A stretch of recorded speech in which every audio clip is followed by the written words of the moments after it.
नाज़रीन, अमेरिका में political violence बढ़ता जा रहा है। वाशिंगटन डीसी प्रेस डिनर के दौरान जो फायरिंग का वाक़या पेश आया है नहायत अफसोसनाक है, लेकिन किस तरह से इतना बड़ा सिक्योरिटी लैप्स हुआ, इस सारे मामले पर बात करते हैं। खुर्रम शहजाद सीनियर सहाफ़ी अमेरिका के हैं, हमारे साथ मौजूद है। खुर्रम शहजाद साहब, आप वाशिंगटन की इस तकरीब में मौजूद थे, आपने ये सारा वाक़या देखा है। पहले तो हमें ये बताएं कि किस तरह से ये वाक़या पेश आया, क्या तफसीलात हैं आपके पास? जी बिल्कुल, वहाँ पे मैं मौजूद था जहाँ पे ये वाकया पेश आया। वहाँ पे चंद प्रेसिडेंट ट्रम्प से 15-20 फुट के फासले पे ही होगा जब ये वाकया पेश आया। तो जो उसी वक्त मैंने फायरिंग के बाद सुनी, उसके बाद सबको हुक्म हुआ कि सारे जमीन पे लेट जाएं। तो मैं भी किया। उसके बाद अगर आप मेरी वीडियो बनाई तो मार्को रूबियो भी मेरे साथ टेबल के नीचे छुपे हुए, पूरी उनकी कैबिनेट जो थी वो मेरे साथ टेबल के नीचे छुपी हुई थी।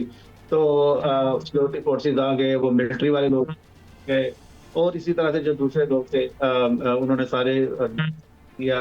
और इस लॉकडाउन उन्होंने जो है वो प्रेसिडेंट ट्रम्प को सेफली वहां पे इवैक्यूएट किया। तो ये एक्सरसाइज हुई मेरी मौजूदगी में वहां पे। खुर्रम भाई, ये फरमाइएगा कि उस तकरीब में जब ये पूरा वाकया हुआ, जब लोगों ने जान बचा ली, प्रेसिडेंट ट्रम्प की भी जान बच गई, तो उसके बाद वहाँ पे लोगों के तासुरात क्या थे? और ख़ास तौर पे गोली की आवाज़ सुनने के बाद जो फौरी रिएक्शन था वहाँ पे मौजूद लोगों का, वो क्या था? जी बिल्कुल, जैसे सारे लोग यहाँ जमीन पे थे तो उस वक्त मैंने देखा खवातीन रो रही थी, खौफ और खराश का आलम था।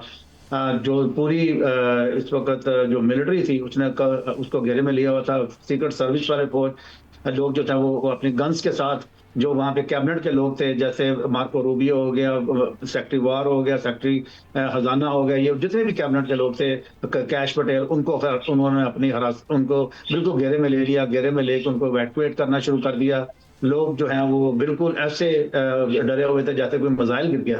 खौफ और हरास का आलम था। और उसके बाद जब ये सारा मामला थोड़ा थोड़ा सेटल हुआ तो उन्होंने ऐलान किया कि प्रेसिडेंट ट्रम्प जो है वो व्हाइट हाउस जा चुके हैं, और 30 मिनट के बाद वो प्रेस ब्रीफिंग देंगे। जो बंदा है उसको हमने जिंदा गिरफ्तार कर लिया है। शहजाद साहब, अमेरिका में इससे कबल भी कई प्रेसिडेंट्स को टारगेट किया जा चुका है और सियासतदानों के साथ इस किस्म के वाकयात पेश आना कोई बहुत आम बात बन चुकी है। क्या समझते हैं कि क्यों इस किस्म का वाकया पेश आया? क्योंकि इतना हाई प्रोफाइल इवेंट और वहाँ पर इस किस्म का सिक्योरिटी लैप्स हो तो ये बड़ी तशवीशनाक बात है। क्या लगता है आपको क्यों, क्या वजह हो सकती है इसकी? क्योंकि ये भी कहा जा रहा है कि सदर ट्रम्प को अमेरिका में काफ़ी ज़्यादा नापसंदीदगी की निगाह से भी देखा जा रहा है, अवाम भी जो है वो उनको नापसंद कर रही है, सियासी पोलराइजेशन भी बढ़ती जा रही है। इसकी क्या मेजर वजूहात आप समझते हैं?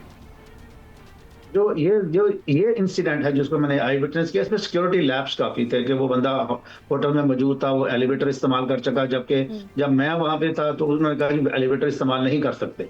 तो सब लोग जो है वो सीढ़ियों से आ रहे थे, लेकिन ये बंदा एलिवेटर से आया। उसके बाद चाकू भी थे, उसके बाद हैंड गन भी थी, शॉर्ट गन भी थी। तो वो सारी गनों के साथ वो वहां पे बिल्कुल हॉल के सामने एलिवेटर खुलती है, वहां पे पहुंचने में वो कामयाब हो गया। तो एक बड़ा सिक्योरिटी लैप है, एक तो ये है।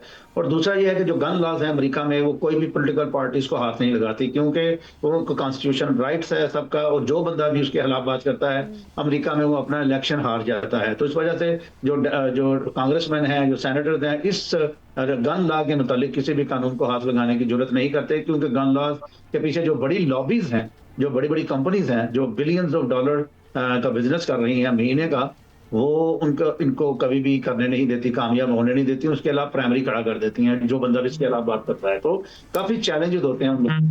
और जो आखिरी बात है वो ये है कि प्रेसिडेंट ट्रम्प के बारे में काफी इस वक्त किया जा रहा है कि वो इकोनॉमी को बेहतर, इंटरनेशनल वार को लेकर चल पड़े हैं, और इस तरह की दूसरी चीजें जो है वो काफी प्रेसिडेंट ट्रम्प को मुश्किलात का सामने। जो इंटरनेशनल इशू है वो डोमेस्टिक इशू बन के अब प्रेसिडेंट ट्रम्प के पीछे जा रहे हैं। खुर्रम साहब, ये फरमाइएगा कि प्रेसिडेंट ट्रम्प का अपना जो बयान है उसके मुताबिक तो ये हमला आवर का जो ज़ाती को इल्ज़ाम हो सकते हैं, इसका अमेरिका ईरान जंग से कोई ताल्लुक नहीं है। आम परसेप्शन क्या है? लोग अमेरिकी इस सारे वाक़े को किस तरह से देख और सोच रहे हैं?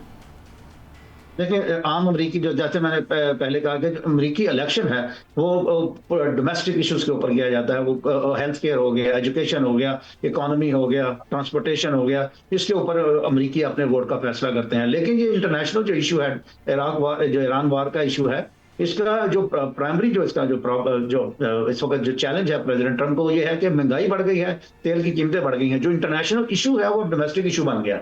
तो उस वजह से हमने देखा कि अवाम के अंदर काफी इसतराब पाया जाता है कि यहाँ पे लोगों को तनख्वाहें देने के लिए पैसे नहीं है, जबकि इंटरनेशनल वार के ऊपर $600 मिलियन से लेकर $2 बिलियन अ डे खर्चा आ रहा है अमेरिका का, वो इस जंग को एक्टिवेट और जिंदा रखने के लिए। तो उस हवाले से प्रेसिडेंट ट्रम्प को काफी मुश्किलात का सामना है। और अब नवंबर में मिड टर्म इलेक्शन आ रहे हैं, तो उसकी वजह से मिड टर्म इलेक्शन के चैलेंज की वजह से सदर ट्रम्प चाहते हैं जंग से जान छुड़ाई जाए और इसको विक्टोरियसली खत्म किया जाए, ताकि मैं एंड पे कह सकूं कि मैंने एक जंग शुरू की, उसको चंद महीनों में खत्म करके और मैंने फतह हासिल की। और इसके नतीजे में अब तेल की प्राइसेस ये हैं। अब इस वाक़े के बाद अब अमेरिका में क्या सूरत हाल है? क्योंकि जाहिर है एक लोन एक्टर इंसिडेंट था, इसका किसी तंजीम या गिरोह से ताल्लुक नहीं है इस पर्द का, और इस तरह से टारगेट करना, फिर इतनी बड़े इवेंट में ये सब कुछ होना, क्या लगता है सिक्योरिटी इदारों को कितना मोहतात होने की ज़रूरत है? क्योंकि ये तो वेकअप कॉल है उनके लिए। जी बिल्कुल ऐसा ही वेकअप कॉल ही है प्रेसिडेंट ट्रम्प के लिए। जो डेमोक्रेट पार्टी है वो तो इसको कह रही है कि ये फ्रॉड था। जो हिज़्ब इख्तिलाफ पार्टी है उनका ये कहना था ये फ्रॉड था, ये कोई ड्रामा है, जब तक तहकीकात पूरी नहीं होती हम नहीं मानेंगे कि वाकई असैसिनेशन अटेम्प्ट हुआ है। जबकि रिपब्लिकन पार्टी वो बिल्कुल ऑन बोर्ड है, उनका ये कहना है कि प्रेसिडेंट ट्रम्प को पहले भी मारने की कोशिश की गई, अब भी मारने की कोशिश की जा रही है, और अमेरिका को जो है वो साइडलाइन करने की कोशिश की जा रही है, अमेरिका की लीडरशिप को कमजोर करने की कोशिश की जा रही है। ये नॉर्मल परसेप्शन है यहाँ पे आम अमेरिकियों का। और अमेरिकी और अगेन कुछ लोग इसको पॉलिटिकल समझ रहे हैं, कुछ लोग समझ रहे हैं कि ये जो है वो इंटरनेशनल फोर्सेस अमेरिका को कमजोर करने की कोशिश कर रही है, लोगों को इस्तेमाल करते हुए।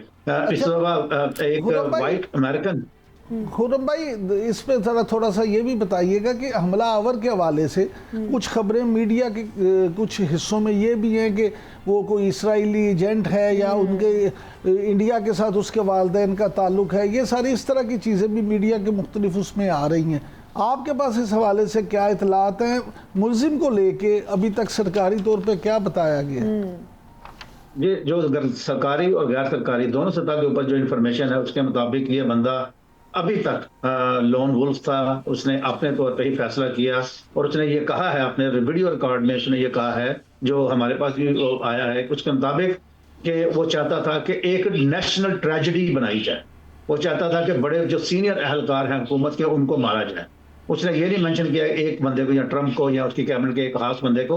उसने कहा कि नेशनल ट्रेजेडी मैं जो कार्रवाई करने जा रहा था, मेरा ऑब्जेक्टिव ये था कि इसको नेशनल ट्रेजेडी बना के इसको एग्जीक्यूट किया जाए। तो उस हवाले से उसने भरपूर कोशिश की और बिल्कुल सामने पहुंच गया, उस हाल के बिल्कुल सामने पहुंच गया। तो अगर वो हाल में दाखिल होने के काबिल हो जाता तो उसके बाद जो छुरियाँ थी, उसके बाद हैंडगन थी, उसके बाद